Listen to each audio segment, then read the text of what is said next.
Greetings gamers, my name is Anto, and over the last year I have been making the switch over from D&D 5th edition over to Pathfinder 2nd edition, and today I want to talk to you about one of the biggest reasons why I made that switch. This video is sponsored by Chepeku Maps, more on them later. So one of the biggest reasons why I switched from D&D 5e over to Pathfinder 2nd edition is encounter building. Encounter building in 5th edition, it's a mess. To put it bluntly, it's an absolute mess. The challenge rating system in 5e is all kinds of screwy, and sometimes it works, sometimes it really doesn't work, and the numbers that you get in the books and the instructions that the books give you to make creatures don't result in the same outcome. In fact, when Mordenkainen's Monsters of the Multiverse came out, I went through a bunch of monsters using the advice given in the books to generate a monster to see what the challenge rating was, and some of them were off by as many as 5 levels. This means that in 5e, when you're building an encounter, it can be really difficult to make something that is balanced on paper and in reality. Obviously, you have a wide variety of character options to contend with. You have items and terrain and all sorts of other contexts that can skew things. But even internally, the balance in 5e is just a mess. In fact, I'd love to know what some of your most unbalanced encounters in 5e have been down in the comments below. Let me know when your players have faced things that are way too high level for them and succeeded, or when they've been killed by something so low level. Looking at you, Shadows. Because I bet most 5e players have a story like that. So when I was first diving into Pathfinder 2nd edition, one of the things that I was most attracted to was the encounter building system and the way that monsters are built. The instructions you get within the core books to build monsters are the instructions that they use to build the monsters that you get in the bestiaries and all of the other supplement books. So even though you might still have an imbalance that comes from party composition or magical items or terrain or some other contextual element, the internal balance should be pretty consistent. You can expect a level 2 monster to perform similarly to another level 2 monster. This is why one of the biggest pieces of advice for new game masters in Pathfinder 2nd edition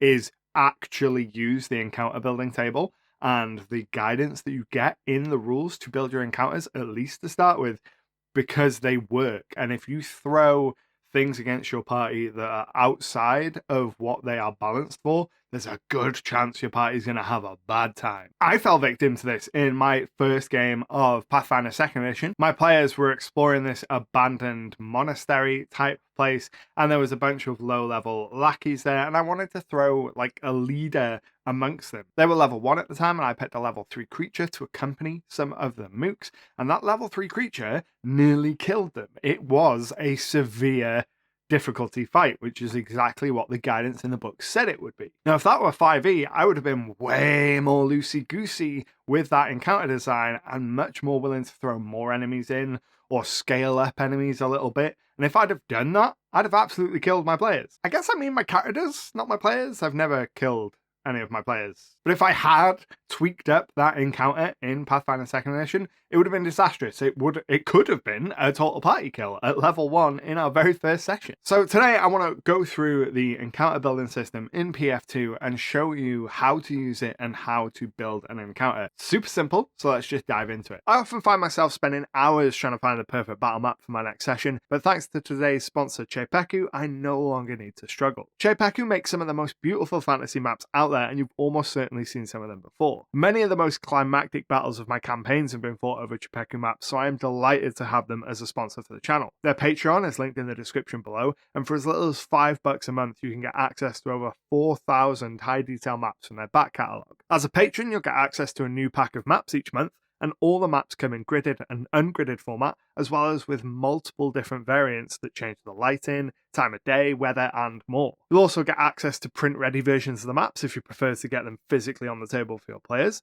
and you get access to the awesome animated maps at the higher tier, as well as maps that are pre-configured to Foundry VTT. Patrons can also vote on future maps, use their maps in commercial projects, and a whole bunch more. Take your battle maps to the next level by checking out the link in the description, and thanks again to Chepeku for supporting the channel. The encounter building rules can be found on page 46 of the Game Mastery Guide, and they're going to give you a bunch of information for you to be able to build balanced and fun encounters for your players. One of the most useful parts of this whole section, though, is this quick adventure groups breakout box here that tells you what sort of composition of enemies that you want in relation to the party's level to make an interesting and balanced encounter. So you can see some different options here. Boss and lackeys. One creature that is party level +2, so if the party are first level, that's a 3rd level creature, and 4 creatures of party level -4. Obviously, at level 1, you don't have -4 levels, you have -1 creatures,